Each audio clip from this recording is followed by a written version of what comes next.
जोहार, मैं बोल रहा हूँ राजेश कुमार। 5000 के मिशन में लगे हैं यारा, थोड़ा जल्दी कर दो। धमाकेदार वीडियो, अकल्पनीय, अविश्वसनीय और अद्भुत दिल से देना हम शुरू किए हैं। तो अभी पिटारा खोले हैं, खुला पूरा नहीं है, थोड़ा सा इंतज़ार करो। हम लोग आज पढ़ेंगे रेल परिवहन। अब रेल परिवहन में पोतने वाला कार्यक्रम हम नहीं करने जा रहे हैं, समझा दे रहे हैं, बढ़िया से समझ लेना। तैयार है राजेश? रेल देखा है? कहाँ देखा है बे? फर्स्ट क्लास स्टेशन में रिले देखा जाता है ना। चल ठीक है। रेल अंग्रेज क्यों लाया? तो रेल अंग्रेज लाया था भारत की संपत्ति को ट्रांसपोर्ट करने।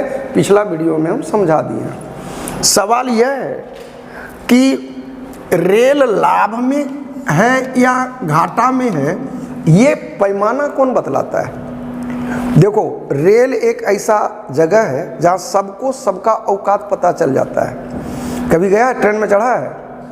वह ट्रेन में तुम देखना, स्टेशन में हम खड़ा होकर हमरो लगता था यार, हमने जनरल बोगी में घुस के सीट लूटने के लिए मरल है।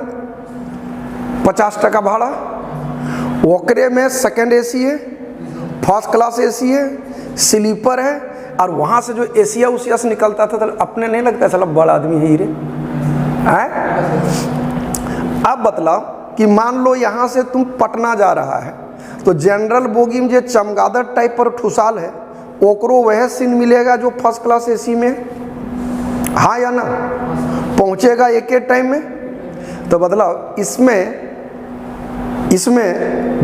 पर्सन पर प्रभाव है कि मार्केट पर है? अबे तोरा जितना का औकात है उतने टिकट लिया ना, हैं? इसे बाजार को कोई लेना देना है। लेकिन मान लो कि तुम बम्बई से कलम मंगा रहे हो, तो जो लाने में कॉस्टिंग जुड़ेगा वो कलमे पर जोड़ोगे ना, तो उसे बाजार पर प्रभाव पड़ता है। बाजार पर प्रभाव पड़ेगा ना, कोई भी चीज़ महंगा हो जाएगा। लेकिन अगर यात्री से पैसा रेल को आए तो इसे जरा सा भी बाजार पर प्रभाव पड़ेगा? हैं? तेरी औकात, चमगादड़ बोगी में जाओ, और ओकरों में आनंद अलग होता है यारा तब जब तुम जाओ और खिड़की के बगल में अगर सीट लूट लो तो लगेगा एसी हमारा कंप्लीट। और जब वहाँ नहीं मिलता है तो लोग कहाँ बैठता है? जवान टाइप पर रहा तो जहाँ गोड़वा रखता है गेट वाक पास, उसका भी मज़ा अलग है, हालांकि मरे की संभावना भी ज़्यादा है। तो रेल, हमारा ये कहना है कि रेलवे को राजस्व की प्राप्ति जब यात्री से हो तो माना जाएगा कि रेलवे जो है वो डेवलप है, विकसित है। जो भी विकसित राष्ट्र है उन तमाम राष्ट्रों को राजस्व की प्राप्ति यात्री परिवहन से होता है। लेकिन अनडेवलप कंट्री में, अविकसित राष्ट्र में राजस्व की प्राप्ति जो होता है वो माल ढुलाई से होता है। फरियाया। अब दूसरा चीज़ आ गया कि रेलवे में जो ट्रैक की चौड़ाई होती है वो कितना होता है? तो सबसे चौड़ा ट्रैक होता है 1.676, इसको कहते हैं ब्रॉड गेज। क्या बोलते हैं? Broad gauge. और खांटी 1 मीटर के जो होगा वो कहलाएगा मीटर गेज। और सबसे छोट जो पहाड़ी तहाड़ी में आता है वो कहलाता है नैरो गेज, 0.762 या 0.760। ये उम्मीद है कि फरिया गया होगा ठाकुर, तोरो फरिया रहा है ना। अब आता है कि रेलवे में ये जो गेज है, एक चीज़ दिमाग में नहीं आता है कि बेटा इतना चाकर पटरिया है ये है तो लोहवा उतने लगेगा एक रो में। अबे पटरिया जो है दोनों जगह एक न है, तो कहीं कम चौड़ा कहीं ज़्यादा चौड़ा का है। जमीन जहाँ दबाव झेले की क्षमता जैसन रखेगा, पटरी वहाँ वैसने बिछेगा। नेशनल हाईवे में देखते हो ट्रकवा गुजरता है सो रोडवा ढांस देता है, ये मोट मोटा ढलाई रहता है, उतना मोट कोई घरों डालता है कि ठाकुर? अब सोचो 58 बोगी रहता है गुड्स ट्रेन में, मालगाड़ी में 58 ट्रेन रहता है, गिनके देख लेना, नियम है वो, ठीक है।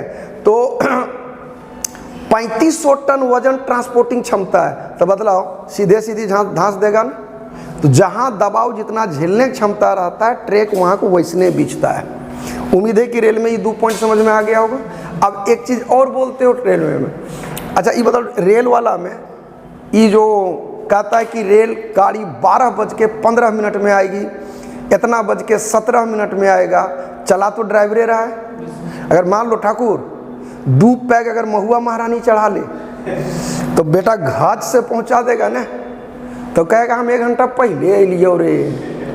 और बूढ़ ड्राइवर रहे तो कहेगा गत्ते गत्ते लाए धीरे धीरे सुरक्षित। तो ट्रेन में स्पीड मेंटेन कैसे होता है? तुम लोग देखा होगा कि बोगिया के ट्रेनवा के बगल में होता है रेलवे का पोल, बिजली वाला, और हम तिरखुट टाइप पे त्रिभुज टाइप का एक टांगल रहता है और हम पोल नंबर लिखा रहता है, खुट्टा संख्या। ड्राइवरवा को मिलता है चार्ट कि इस पोल से इस पोल तक इस स्पीड से जाना है, तब राइट टाइम धराता है। नहीं तो बतलाओ ना, हमरा अगर दे दे शाम के बाद दे दे और ठाकुर को दे दे और तोरा खलासी बैठा दे, तो जहाँ 3 घंटा में पहुँचे रहेगा 1.5 घंटा में हरा देंगे ना, हाँ या ना? तो उम्मीद है कि रेलवे की फंडा समझ में तुम लोगों को आ गया होगा। भारतीय रेलवे पिछड़ेपन के दौर से गुजरता है, क्योंकि भारतीय रेलवे को राजस्व की सबसे अधिक प्राप्ति जो होती है वो होता है यात्री परिवहन से, जो पिछड़ा माल परिवहन से, गुड्स परिवहन से, जबकि होना चाहिए यात्री परिवहन से। अब आगे देखो होता है क्या। झारखंड में रेल का विकास, रेल की लंबाई आता है 2394 किलोमीटर। कितना किलोमीटर हम बोले? 2394 किलोमीटर। सबसे पहले यहाँ रेलवे का जो विकास हुआ था 1862 में हुआ था, और ये जो 1862 में हुआ वो 1862 में कहाँ से कहाँ तक हुआ? कलकत्ता से राजमहल तक। कलकत्ता से राजमहल तक रेलवे लाइन का निर्माण किया गया और यहीं पर संथाल लोगों को बसाया गया था, संथाल परगना के इलाका में। दूसरा आता है 1907 में जो चला है पुरुलिया से रांची रेल मार्ग चला, और 1911 ईस्वी में रांची लोहरदगा रेल लाइन का निर्माण हुआ। मतलब Ranchi to Purulia, Ranchi to Purulia, Ranchi to Purulia ने बीच में हो गया रांची, इधर आ गया पुरुलिया और पीछे चल गया तो लोहरदगा। रांची के नीचे पीछे है लोहरदगा, ये आया। झारखंड में 2 रेलवे जोन है, एक पूर्व मध्य रेलवे और एक आता है दक्षिण पूर्व। दक्षिण पूर्व और पूर्व मध्य रेलवे, ठीक है। यही फैक्चुअल डाटा थोड़ा और कंसेप्चुअल कर देंगे। यहाँ 3 मंडल होके गुजरता है यार, 3 मंडल में आ जाएगा, धनबाद आ जाता है, चक्रधरपुर सब आ जाता है, ठीक है। इसमें सबसे बड़ा है धनबाद रेल मंडल। अब फैक्चुअल डाटा में 60 से 62 में बोले राजमहल से कलकत्ता, 1902 में वरुणा से राजहारा, 5 में रांची से पुरुलिया, 1905 में रांची पुरुलिया इसका निर्माण हुआ। और ध्यान रखना सर एंड्रयू फ्रेजर ने 1907 में इसका उद्घाटन किया। मतलब रांची पुरुलिया 1905 में बनना आरंभ हुआ, बन उनके जब तैयार हुआ तो ओपनिंग किया था एंड्रयू फ्रेजर ने। 1911 में रांची लोहरदगा लाइन बना और सार्वजनिक उपयोग के लिए 13 में खोला गया। ट्रायल फेज चला 11 तक, 13 से पैसेंजर ढोबा ढोबी शुरू। 47 से पहले 3 रेल कंपनियां गठित चलती थी, पहले प्राइवेट चलता था, ठीक वैसे ही जैसे अभी लोगों का अपना बाइक फटफटिया होता है। East Indian Railway, Bengal Nagpur Railway और लाइट रेलवे सबको मिला दिया गया। 2 रेल जोन, पूर्व मध्य रेलवे, दक्षिण पूर्व रेलवे, 3 रेल मंडल, धनबाद, रांची और चक्रधरपुर। राजस्व प्राप्ति के आधार पर धनबाद जान ये रहे हो, कोयला के लिए सबसे अधिक राजस्व की प्राप्ति यहाँ से होता है। कुल लंबाई 2394। तो रेलवे में तुम लोग कौन सी खाक रटोगे यार? 3-4 गो पॉइंट दिमाग में रख लो। रेलवे लाइन की कुल लंबाई ठाकुर कितना है? 2394। कितना बोले बे? कितना है? 2394। झारखंड में रेल लाइन की कुल लंबाई 2394। 2300 में लगेगा, पढ़ रहे हैं 2394। कितने मंडल? 3 मंडल। बोलो कौन कौन? बोलो रांची, धनबाद, चक्रधरपुर। लजाता का है ठाकुर, बोलता का है रे? बोलो रांची, चक्रधरपुर, धनबाद। पैसवा छुच्छे कचवा जो तगादा ठोकने आए हो, उस पैसा सबसे अधिक प्राप्ति कहाँ से होता है? धनबाद से। क्यों होता है? क्योंकि यहाँ से कोयले का ट्रांसपोर्टेशन होता है। डन है। 1907 में रांची 5 में जो रेलवे रांची पुरुलिया गया था उसका ओपनर था एंड्रयू फ्रेजर। कौन फ्रेजर? Andrew Fraser. बोलो एंड्रयू फ्रेजर, बोलता एंड्रयू फ्रेजर। कब बना है ये? ओपनिंग किया है 7 में। लेकिन रांची के पीछे है लोहरदगा। रांची लोहरदगा 11 में बना, 13 में इसका उपयोग होना शुरू हुआ।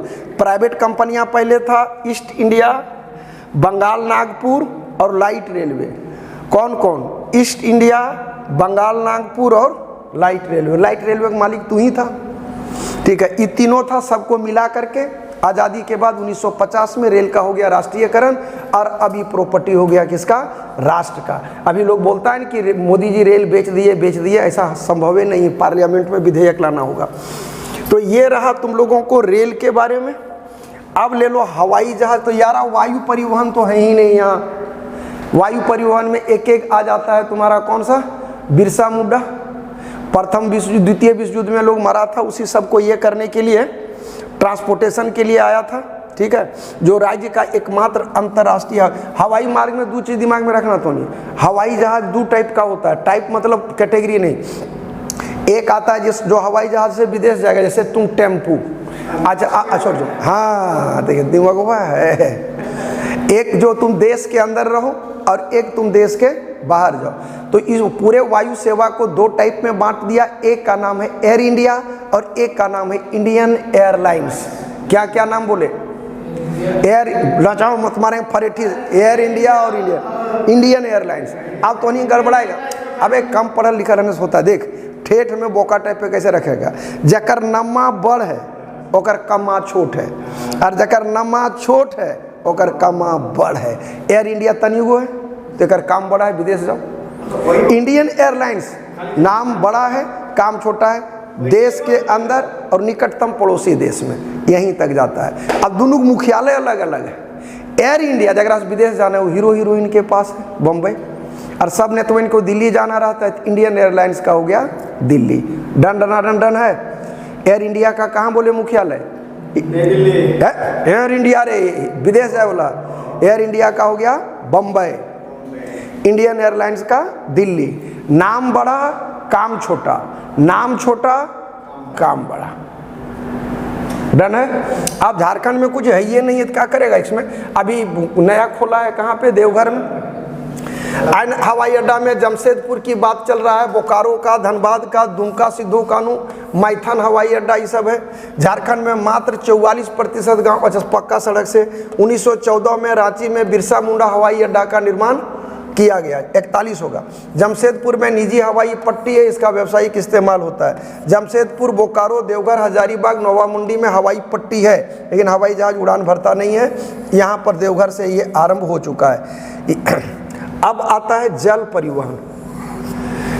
एक बात बतलाओ, झारखंड का सीमा कोई विदेश को, कोई हिंद महासागर, प्रशांत महासागर को टच करता है? नहीं करता है, विदेश से करता है। लठिया से मार देंगे तो राम। तो यहाँ से अब है कि झारखंड किसी स्टेट को छूता, किसी महासागर को छूता नहीं है। और झारखंड में नदी भी ऐसी नहीं है जिस पर बरामासा नाव चलाया जा सके, एक मोर नदी को छोड़ के।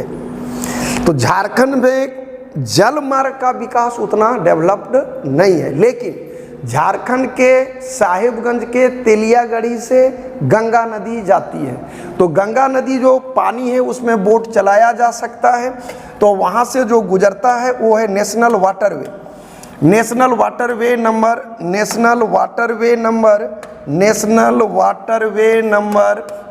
1। ये जाता है इलाहाबाद से हल्दिया तक। तो दिमाग में रखना कि एकमात्र नेशनल वाटरवे है इलाहाबाद से हल्दिया तक, ठीक है। झारखंड के साहिबगंज से गुजरता है। ये हो गया परिवहन साधन। संचार वाला में है झारखंड डाक सर्किल, स्थापना 2001 में। झारखंड का पिन कोड है 8। राज्य का प्रमुख आकाशवाणी केंद्र है रांची में। आईनी केंद्र है धनबाद, जमशेदपुर, हजारीबाग, चाईबासा, मेदिनीनगर में। राज्य का पहला दूरसंचार केंद्र जो 1974 में स्थापित हुआ, दूरदर्शन वाला। हाई फ्रीक्वेंसी का ट्रांसमीटर केंद्र मेदिनीनगर, डाल्टनगंज में स्थापित किया गया है। तो यारा तुम लोग लाइक और सब्सक्राइब तो कर ही देना और शेयर भी कर देना। मिशन 5000 है यारा, कोऑपरेट कर देना। जय हिंद, जय भारत।